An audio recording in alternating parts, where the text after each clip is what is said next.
Tengan todos muy buenas tardes. María Elena Loría, siempre aquí, al pie del cañón. Estoy muy sentimental porque me ha costado mucho entrar. Tengo horas de estar luchando para poder salir a grabar este programa por cuestiones técnicas, pero gracias a Dios lo logré. Y ha sido un placer para mí estar con ustedes hoy aquí para compartir una nueva programación de, de este tema tan precioso que el Señor me puso en mis manos. Y hoy vamos a hablar de un tema que se llama sobrevivir y aprovechar la vida, siempre dentro del tema misterio, el misterio de la profecía. ¿Ok?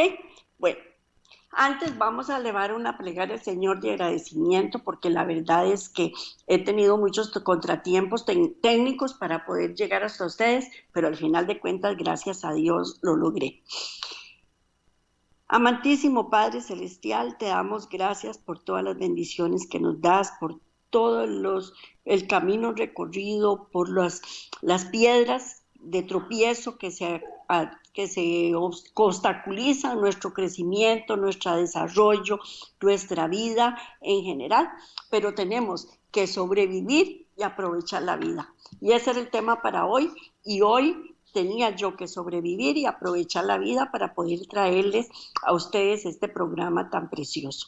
Gracias a Andy por todas las bendiciones que él nos da a través de Radio Costa Rica, y les pido que lo vean en YouTube, que lo oigan en Radio Costa Rica y que podamos contactarnos siempre a través de estas palabras tan maravillosas que nos da el Señor. Gracias, Padre, en el nombre de Cristo Jesús. Amén. Bueno, hoy vamos a hablar de sobrevivir y aprovechar la vida, siempre dentro del misterio de la profecía. El rey Salomón es famoso en la Biblia como un hombre sabio. Y vamos a leer Primera de Reyes 4, 29 al 31. Primera de Reyes 4, del 29 al 31. Y Dios dio a Salomón sabiduría y prudencia muy grandes, y anchura de corazón, como la arena que está a la orilla del mar. Era mayor la sabiduría de Salomón que la de todos los orientales y que toda la sabiduría de los egipcios. Aún fue más sabio que todos los hombres, más que Etán Esraíta y que Emán, Calcot y Darda, hijos de Maol, y fue conocido entre todas las naciones de alrededor. Toda la palabra de Dios lo reconoce y toda la humanidad lo reconoce como el hombre más sabio que ha habido en la humanidad. Pero un día llegó a la conclusión de que no tenía suficiente. Él quería más, como nos pasa a todos nosotros, que siempre queremos más. Y Salomón es la prueba de que no solo los pobres tienen este problema, porque él nació para una vida de riqueza y privilegio. Él nació en cuna de oro, como se dice en la actualidad. Tenía suficiente riqueza y privilegio también. Porque no es solo tener riqueza, es tener privilegio, tener dominio, y todas esas cosas él las tenía. Pero un día decidió comenzar a correr para obtener más. Por un momento pareció que iba a lograrlo. No se privó de nada. Comidas exóticas, ropa fina, música y sobre todo muchísimas mujeres. Y vamos a leer Primera de Reyes 11:3, Primera de Reyes 11:3, que dice así: y tuvo 700 mujeres, reinas, y 300 concubinas, y sus mujeres desviaron su corazón. Óigame, 700 mujeres que eran reinas, y además tenía 300 concubinas, un total de 1000 mujeres. Pero las mujeres le desviaron su corazón. Por eso cuando hay hombres que no se conforman con tener una mujer, con andar de un lado para otro, tienen que tener mucho cuidado, porque les pueden desviar su corazón de Dios, que eso es sumamente importante. Salomón mantuvo un pequeño ejército de artesanos ocupados en decorar y ampliar sus palacios. Miles de jinetes trabajaban en sus establos. Sus mercaderes navegaron hasta los confines de la tierra y trajeron monos, pavos reales, tesoros exóticos de todo tipo. El trono de Salomón estaba hecho de marfil. Vamos a leer Primera de Reyes 10:21. Primera de Reyes 10:21. Dice así: y todos los vasos del rey eran de oro. Así es que imagínense que él nació en una cuna de oro, por supuesto. Y todo lo que le rodeaba era de lo más lujoso que podía existir en ese momento. Y asimismo toda la vajilla de la casa del bosque del Líbano era de oro fino. Nada, absolutamente nada hecho de plata, porque en el tiempo de Salomón no era apreciada. No era apreciada. Todo tenía que ser hecho de oro. La plata, me imagino que la veían como vemos nosotros ahora. Bueno, el hierro está carísimo, el cobre está carísimo, todos esos metales están carísimos. Pero en ese tiempo la plata no era algo de que jactarse. Y el rey, él quería lo mejor de lo mejor y no se privaba absolutamente de nada, de nada. Salomón vivió hace muchísimo tiempo, pero su filosofía de vida todavía está con nosotros.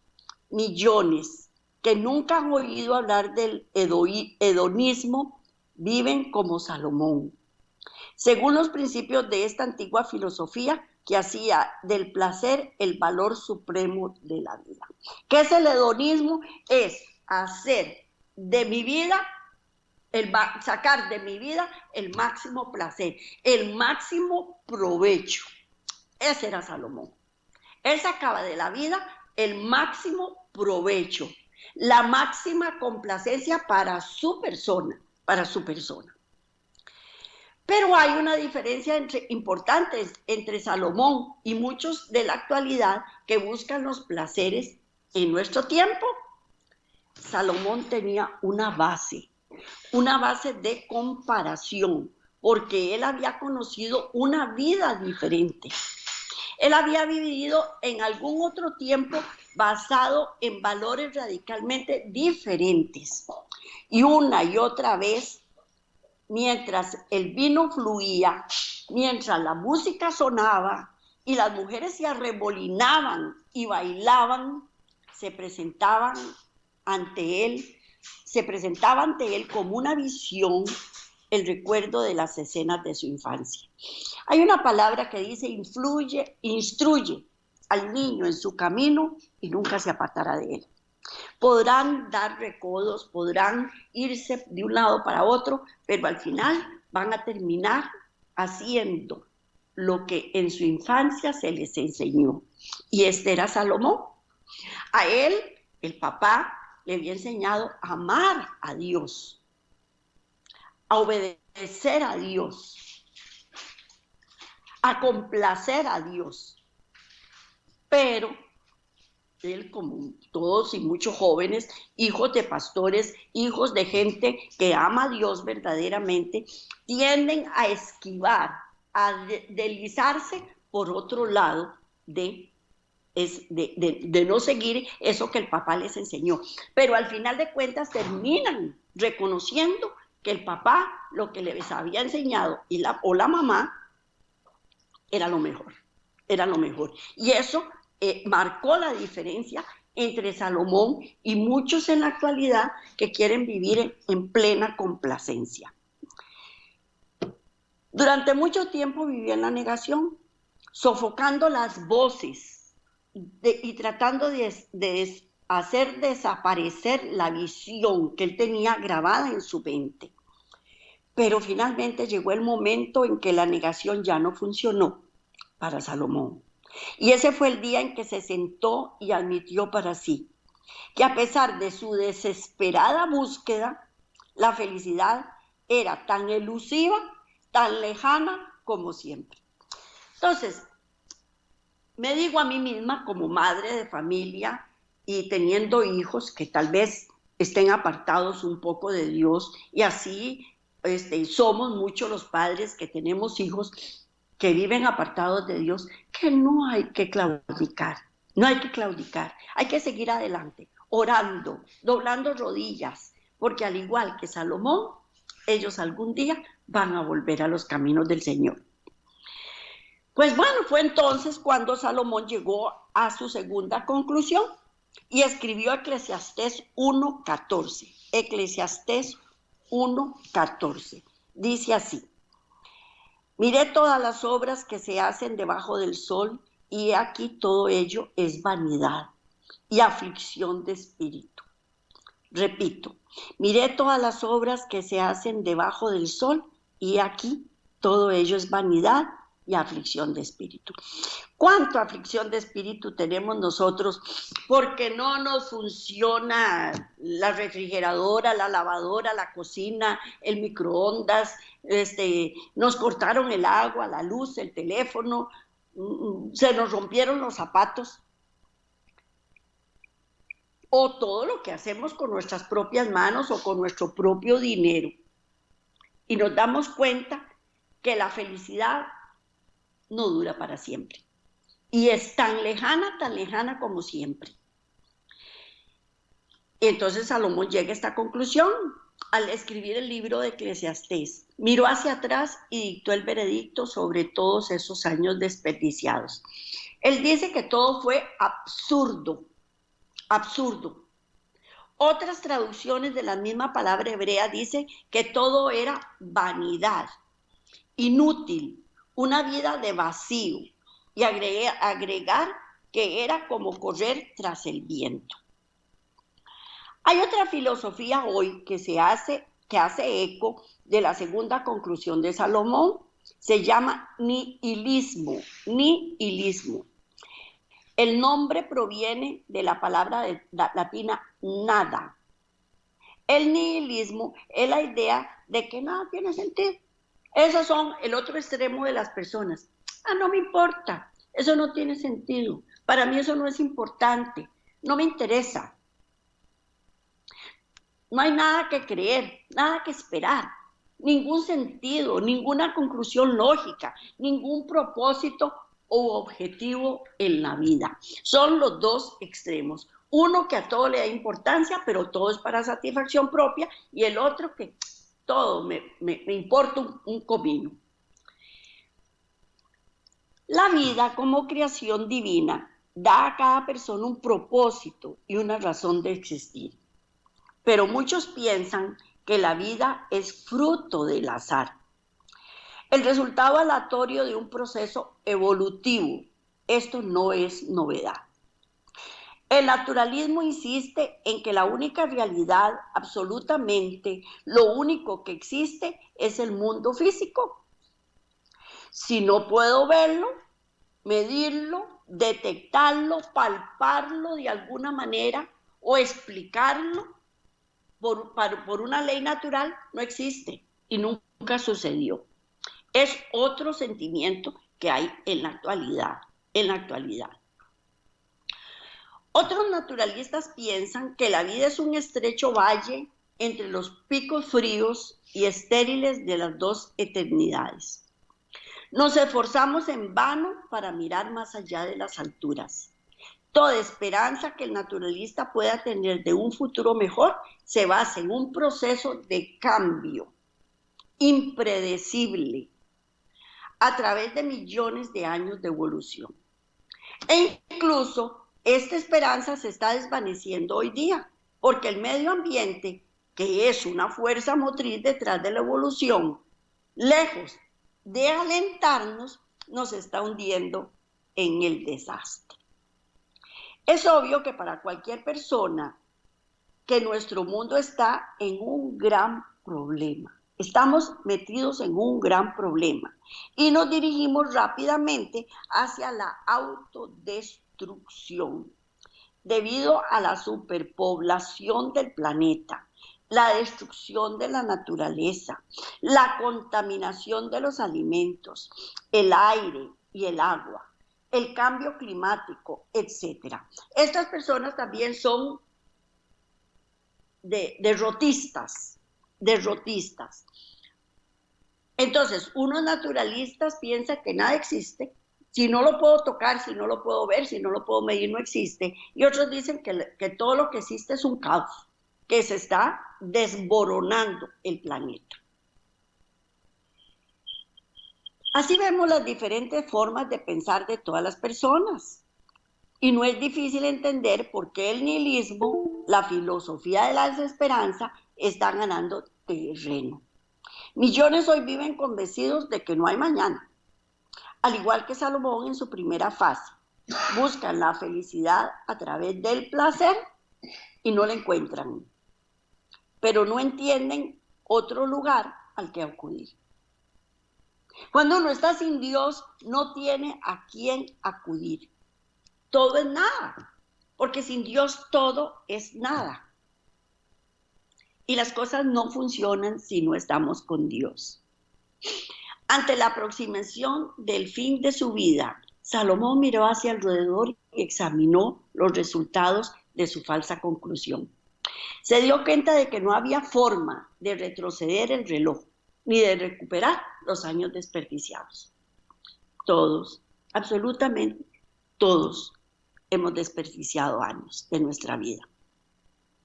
Tal vez en metas que no logramos, tal vez en esfuerzos por conseguir un objetivo que no lo logramos, en amores, y al final de cuentas vemos que no era por ahí. Siempre hemos desperdiciado años, siempre, siempre.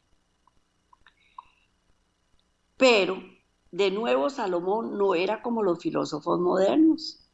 Él no era nihilista, porque no se detuvo allí en el lóbrego páramo de la nada. Su arrepentimiento lo llevó a una tercera conclusión con la que cerró el círculo. Y lo leemos en Eclesiastés 12:1. Eclesiastés 12:1, que dice: ay, acuérdate de tu Creador en los días de tu juventud, antes que vengan los días malos y lleguen los años de los cuales digas, no tengo en ellos contentamiento. Repito, Eclesiastés 12:1. Acuérdate de tu Creador en los días de tu juventud, antes que vengan los días malos y lleguen los años en los cuales digas, no tengo en ellos contentamiento. Yo le voy a decir una cosa, cuando uno llega a cierta edad, la vida se torna a veces muy solitaria, muy difícil. Ya no puedes hacer las cosas que hacías antes, ya no tenés la misma energía, ya vienen las dolencias, que me duelen las rodillas, que me duele la cintura, o vino alguna enfermedad que tal vez nos está afectando, que tal vez no era una enfermedad terminal, pero siempre nos asusta, nos deprime, nos limita. Ya los hijos se casaron y se fueron, el nido quedó vacío, solo queda la pareja en la casa, viéndose las caras, y tal vez no encuentra contentamiento. Pero si nosotros nos acordamos de nuestro Creador en la juventud, sí vamos a tener contentamiento y vamos a ver la vida de diferente manera, aunque ya seamos ancianos o jóvenes que no tienen el suficiente dinero para comprar las cosas que quieren, pero sin embargo encuentran contentamiento porque tienen a un Dios que es el que los sustenta. Así es que uno siempre tiene que buscar a Dios. Aquí Salomón dijo en los días de tu juventud, pero es a través de toda nuestra vida que nosotros tenemos que buscar a nuestro Creador. Tenemos que buscar la creencia en el Dios que crió este mundo, que es la respuesta perfecta a la actitud egocéntrica del hedonismo y la futilidad inútil del nihilismo. Los hedonistas, que son los que todo lo quieren para su satisfacción, son egocéntricos, son egoístas. Y el nihilismo, nada me importa, no necesito nada, me conformo con un pedacillo de pan tieso. Tampoco se trata de eso. La adoración al Creador no niega el valor de las cosas materiales ni la importancia del placer. No nos impide perseguir nuestros sueños, pero equilibra la libertad con la responsabilidad. Tenemos que tener libertad, pero también tenemos que tener responsabilidad. Yo puedo hacer lo que me plazca, pero no todo me es permitido ni me lleva a buen puerto. Yo necesito un equilibrio y ese equilibrio me lo da Dios, nuestro Creador. Vamos a leer Eclesiastés 11:9. Eclesiastés 11:9. Dice: alégrate, joven, en tu juventud, y tome placer tu corazón en los días de tu adolescencia, y ande en los caminos de tu corazón y en la vista de tus ojos, pero sabe que sobre todas estas cosas te juzgará Dios. Yo puedo hacer lo que me da la gana, joven o vieja, pero sobre todas las cosas que yo haga, Dios me juzgará. Repito, alégrate, joven, en tu juventud y tome placer tu corazón en los días de tu adolescencia y ande en los caminos de tu corazón y en la vista de tus ojos, pero sabe que sobre todas estas cosas te juzgará Dios. Dios no puede ser burlado. Todo, absolutamente todo lo que yo haga va a ser juzgado. Vamos a leer ahora Eclesiastés 12, 13 y 14. Eclesiastés 12, 13 y 14. Dice: el fin de todo el discurso oído es este: teme a Dios y guarda sus mandamientos, porque esto es el todo del hombre. Eclesiastés 12, 13 y 14. El fin de todo el discurso oído es este: teme a Dios y guarda sus mandamientos, porque este es el todo del hombre. Tenemos que guardar sus mandamientos, pues Dios juzgará toda obra, sea buena o sea mala, aún la que yo he realizado en secreto, porque le compete al rey develar los secretos. ¿Y quién es el rey? El rey de reyes y señor de señores. Puedo yo tener algo muy sutilmente escondido que en algún momento saldrá a la luz, porque también dijo: no hay nada oculto entre el cielo y la tierra, y nada es nada. Entonces, mejor cumplamos los mandamientos. En el libro de Apocalipsis hay un mensaje que es paralelo y hace eco del llamado de Salomón. En el corazón y en el centro del libro vemos 3 ángeles que vuelan por el cielo con una advertencia urgente a todas las personas de todos los rincones del planeta. Que al igual que el mensaje de Salomón, los 3 ángeles nos llaman a la responsabilidad y al retorno a la adoración del Creador. Y es un llamado a la rendición de cuentas. Y vamos a leer Apocalipsis 14:7. Apocalipsis 14:7, que dice así: diciendo a gran voz, el ángel lo decía: teme a Dios y dadle gloria, porque la hora de su juicio ha llegado. Y adorad a aquel que hizo el cielo y la tierra, el mar y las fuentes de las aguas. Apocalipsis 14:7. El ángel dice a gran voz: temed a Dios y dadle gloria, porque la hora de su juicio ha llegado. Y adorad a aquel que hizo el cielo, la tierra, el mar y las fuentes de las aguas. Es un llamado a adorar al Creador. ¿Por qué? Porque Él es el que me hizo, Él es el que me formó, Él es el que me mantiene, Él es el que me sostiene. Y a Él es al que yo tengo que adorar. El hedonismo y el materialismo son una especie de culto opuesto a la adoración del Creador, al Creador. Y vamos a leer Romanos 1:25, Romanos 1:25, que dice así: ya que cambiaron la verdad de Dios por la mentira, honrando y dando gloria a las criaturas antes que al Criador, el cual es bendito por los siglos de los siglos. Amén. Repito, Romanos 1:25. Cambiaron la verdad de Dios por la mentira, honrando y dando gloria a las criaturas antes que al Creador, y al cual es bendito por los siglos de los siglos, el cual es bendito por los siglos de los siglos. El apóstol Pablo aquí nos habla de que rindieron culto y sirvieron a las cosas que Dios crió, pero no le rindieron culto al Creador. Y eso lo vemos en la actualidad montones, que hay que adorar la creación, que no hay que ver que el Dios está en todas las cosas, que está en un árbol, que está en un animal, que está en el sol, en lo que sea.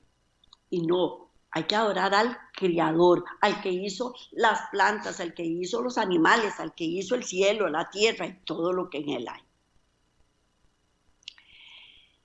Ciertamente no hay nada malo en las cosas materiales. Dios las crió. Él no nos hizo espíritus incorpóreos. Él crió personas con cuerpos físicos y nos rodeó de cosas. Les dio a estas cosas funcionalidad y belleza y nos dio la capacidad de percibirlas y de apreciarlas. Tenía la intención de que las cosas que nos rodean, así como nuestros cuerpos físicos, sirvieran para nuestro uso y también para que nosotros disfrutáramos de nuestro cuerpo físico y de todos los bienes materiales que Él nos provee. Dios no está en contra de la alegría. Él no se opone al placer.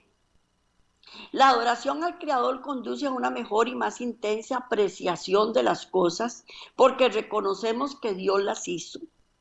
Y por la misma razón conduce a un mayor y más puro disfrute del placer. Pero es un disfrute controlado. Si nosotros vamos a Abraham y a Sara, cuando Dios les dijo que iban a engendrar a Isaac, Sara dijo: mi esposo me va a volver a dar placer.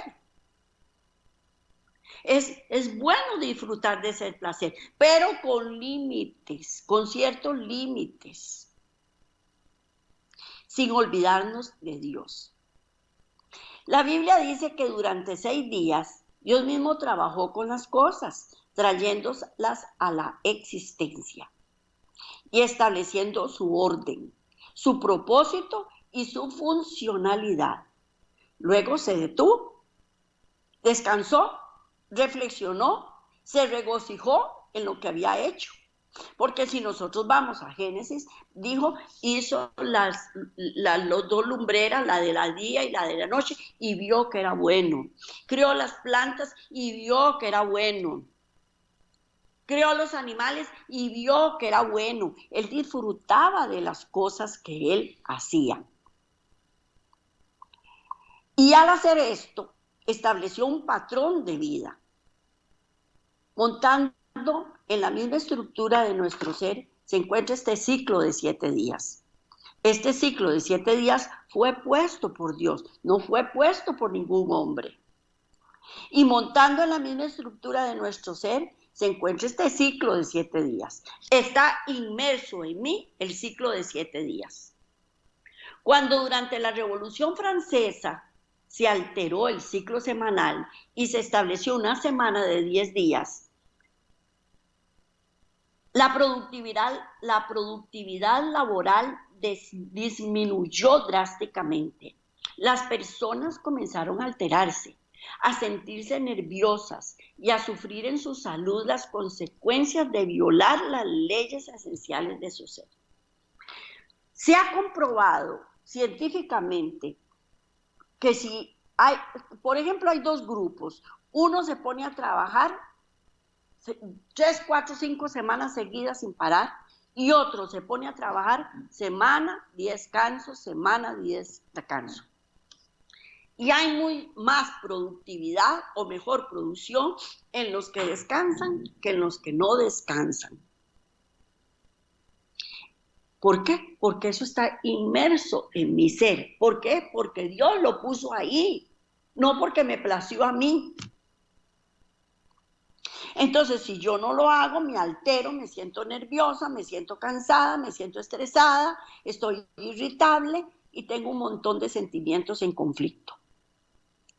¿Por qué? Porque el sábado no es un mandato arbitrario, dado por un Dios dictatorial.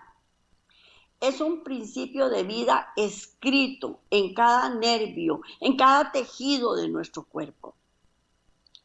Al percibir el error que habían cometido de alterar el ciclo semanal de la creación, en unos pocos años volvieron a la semana de 7 días.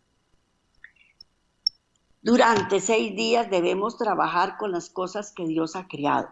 Debemos hacer esto con un sentido de reverencia y profunda gratitud, reconociendo que son dones de Dios.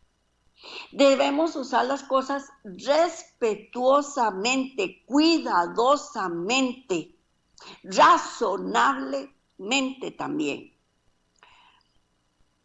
Y utilizarlas para lo que Dios las diseñó. Y compartirlas para el beneficio y deleite de nosotros mismos y de los demás. Yo no puedo exigirle a un árbol que se comporte como un pez. O a un pez sembrarlo en la tierra y que produzca pececitos.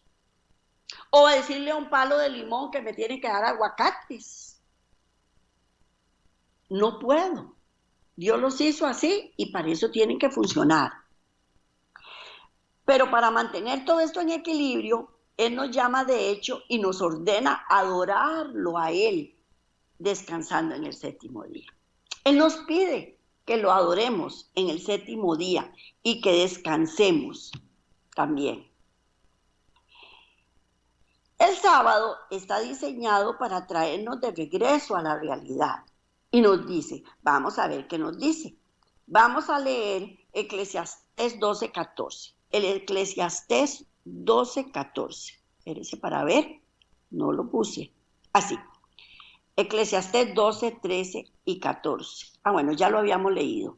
El fin de todo este discurso es teme a Dios y guarda sus mandamientos, porque este es el todo del hombre. Y el 4º mandamiento es que hay que descansar el sábado,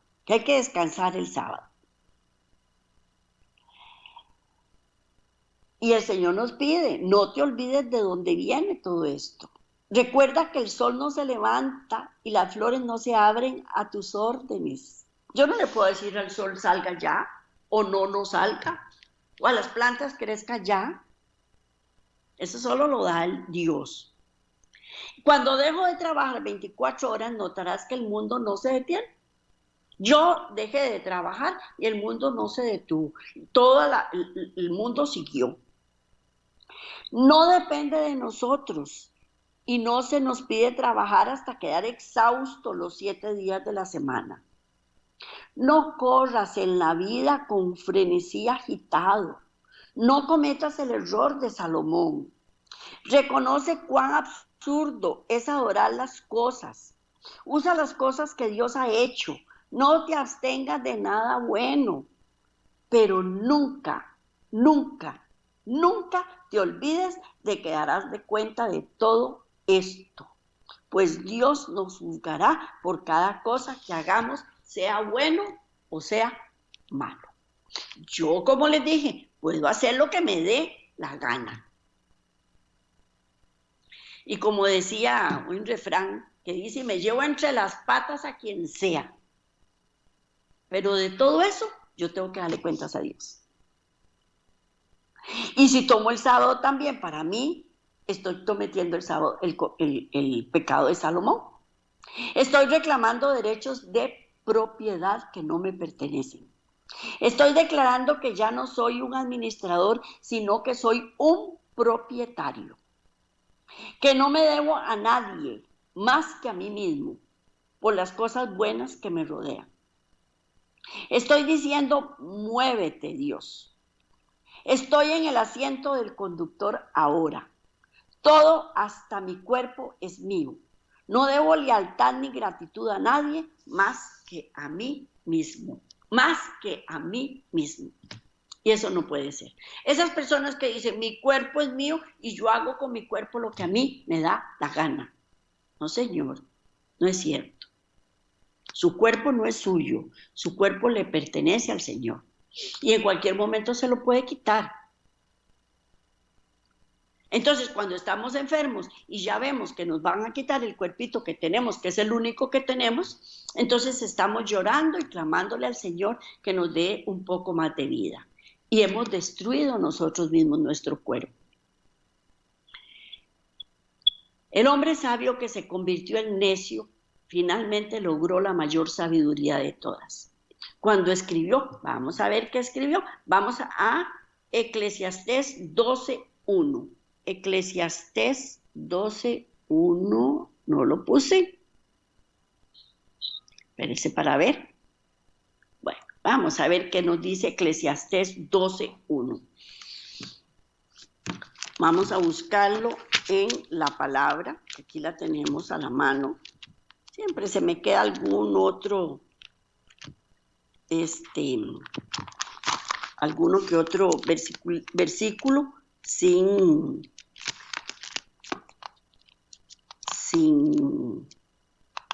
ponerlo en la pantalla, pero Dios siempre nos tiene una palabra aquí a la mano. Ya se me perdió Eclesiastés. Vamos a ver. Eclesiastés. Bueno. Que estoy con una Biblia que no es la mía. Que es la que yo siempre manejo. Y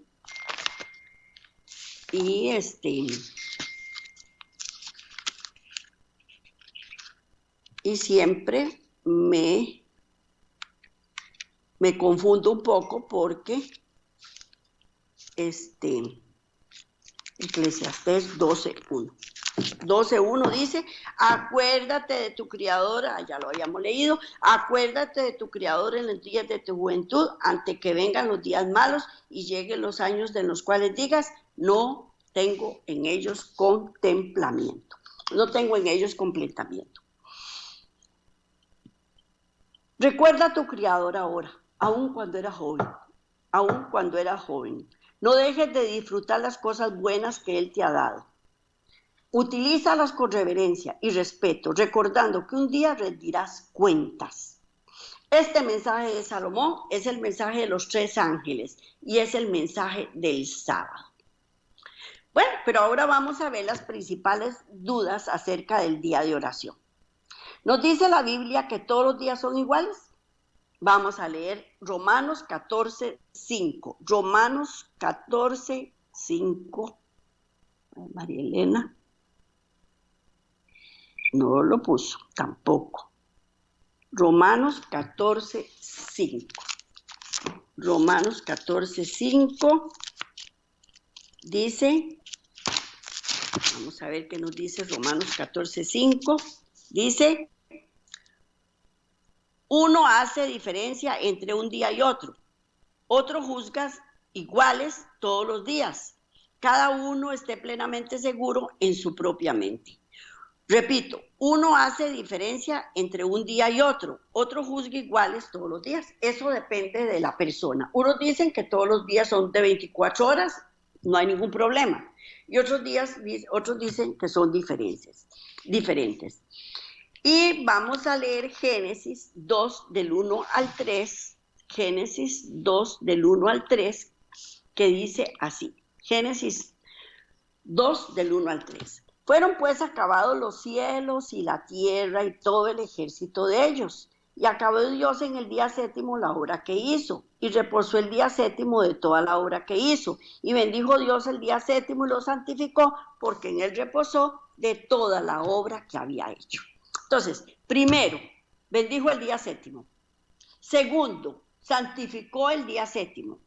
Y tercero, descansó el día 7º. ¿Cuál es la diferencia de este día con respecto a los demás días? es que fue un día apartado, santificado y reservado para toda la humanidad. Y no puedo decir, es un día como cualquier otro. Y es tan bueno como cualquier otro. Ahora, la adoración del sábado fue un plan temporal que no se aplica a nuestro tiempo.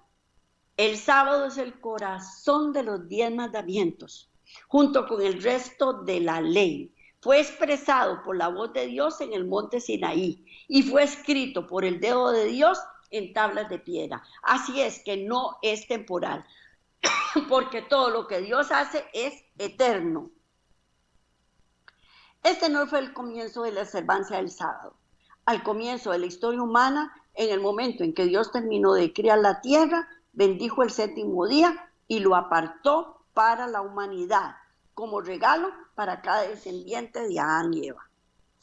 Antes de que la ley fuera dada en el Sinaí, Dios se dirigió a algunas personas que transgredían el sábado y dijo: ¿hasta cuándo seguirán desobedeciendo mis mandamientos? Y eso lo encontramos en Éxodo 16, 28.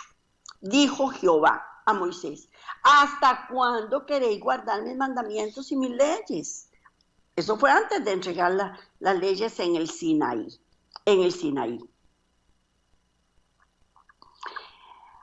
Ok. Esto significa que incluso antes de que se dieran los mandamientos en el Sinaí, la ley de Dios ya estaba en su lugar. Y el mandato del sábado era parte de la ley.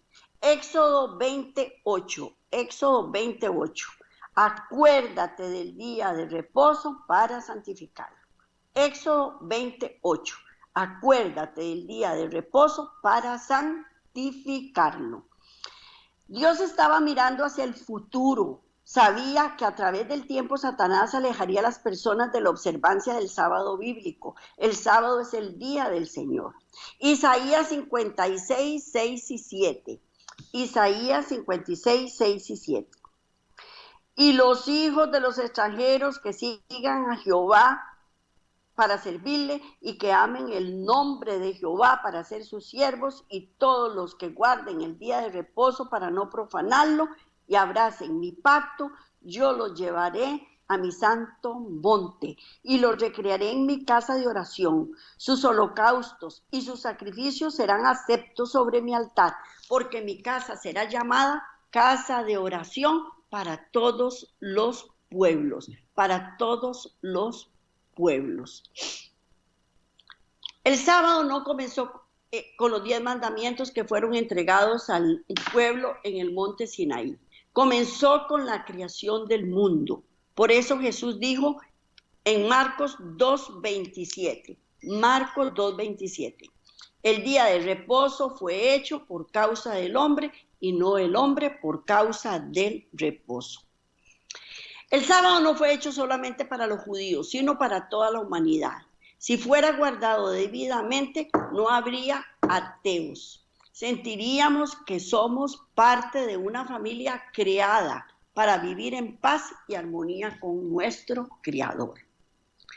Fue para todos, no fue, porque en el tiempo que Dios hizo la creación, no existía todavía el pueblo escogido de Dios.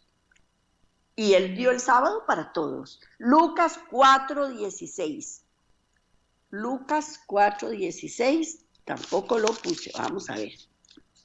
Lucas 4:16. Lucas 4:16 dice: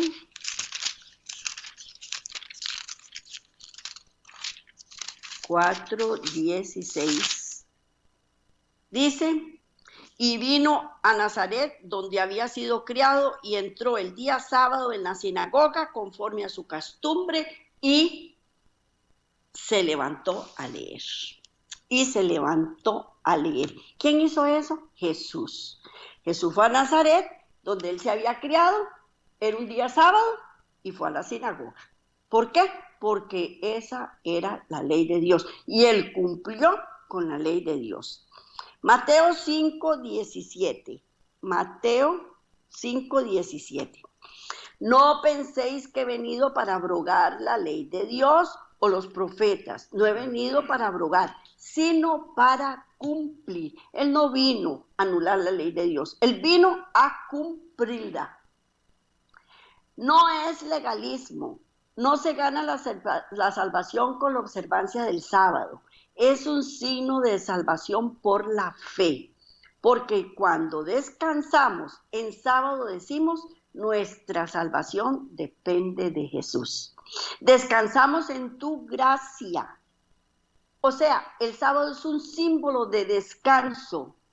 No nos criamos a nosotros mismos, ni podemos redimirnos. Nos habla de Dios y Jesús, quien nos redimió por su gracia. ¿El domingo debería ser resguardado en honor a la resurrección de Jesús? No hay un solo texto en la Biblia que lo respalde. ¿Cómo sabemos que el verdadero sábado es realmente el día verdadero de la Biblia? Cuando Cristo estuvo en la tierra, Él sabía qué día era el día sábado y lo guardó con los discípulos. Si hubiera estado mal, lo hubiera corregido. Y vamos a leer Hechos 13, 42, 44. Hechos 13, 42, 44. Cuando salieron ellos de la sinagoga de los judíos, los gentiles les rogaron que el siguiente día de reposo les hablasen de estas cosas. Y despedida la congregación, muchos de los judíos y de los prosélitos piadosos siguieron a Pablo y a Bernabé, quienes hablándoles les persuadían a que preservasen en la gracia de Dios. El siguiente día de reposo se juntó casi toda la ciudad para oír la palabra de Dios. O sea, los apóstoles también ellos cumplían con el día de reposo, Hechos 16, 13. Hechos 16, 13.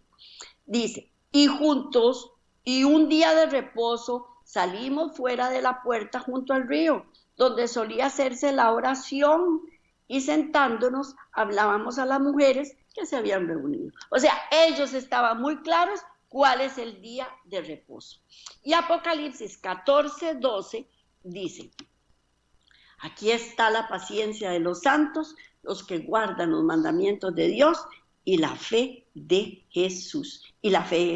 Los que guardan los mandamientos de Dios y tienen la fe de Jesús. Estaba claro por qué Pablo y todos los cristianos de la época y todos los apóstoles guardaban el día sábado. El pueblo de Dios, o sea, los santos, obedecen y guardan los mandamientos de Dios. Y esto continuará aún después de la segunda venida de Cristo, y vamos a leer Isaías 66 del 22 al 23. Dice, porque como los cielos nuevos y la tierra nueva que yo hago permanecerán delante de mí, dice Jehová, así permanecerá vuestra descendencia y vuestro nombre, y de mes en mes, y de día de reposo en día de reposo, vendrán todos a adorar delante de mí, dice Jehová. O sea, que cuando todos muramos y ya el pueblo elegido de Dios sea llevado al cielo, vamos a reunirnos también de sábado en sábado, de día de reposo en día de reposo. ¿Por qué? Porque todo lo que hace Dios es perfecto y es eterno. Porque así como perdurarán en mi presencia el cielo nuevo y la tierra nueva que yo haré, dice el Señor, sucederá que de una luna nueva a otra y de un sábado a otro, toda la humanidad vendrá a postrarse ante mí, dice el Señor. Leemos por último, para ir terminando, Mateo 12:8. Mateo 12:8, que dice, porque el Hijo del Hombre es el Señor del día de reposo. ¿Quién es el Hijo del Hombre? Cristo Jesús. Es el Señor del día de reposo. Vamos a leer Marcos 2:28. Por tanto, el Hijo del Hombre es Señor aún del día de reposo. Así es que, no solo es el Señor del día de reposo, sino que el Hijo del Hombre es Señor del día de reposo. Él es Señor, es el dueño del día de reposo. Y Lucas 6:5, y les decía, el Hijo del Hombre es Señor aún del día de reposo. Y aquí lo ratifica 3 veces. El Señor es el Señor del día de reposo. ¿Me pertenece el día de reposo? No. ¿De quién es? De Cristo Jesús. ¿Me pertenezco yo? No. ¿A quién le pertenezco? A Cristo Jesús. ¿Quién me creó? Él. ¿Quién me mantiene? Él. ¿Quién me sostiene? Él. ¿Quién me aparta? Él. ¿Quién me santifica? Él.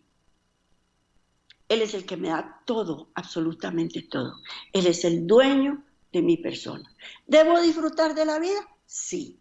¿Dios se opone a que disfrutemos de la vida? No. Pero dentro de los límites que Él estableció, que son sus 10 mandamientos. ¿Los 10 mandamientos me salvan? No. ¿Me corrigen? Sí.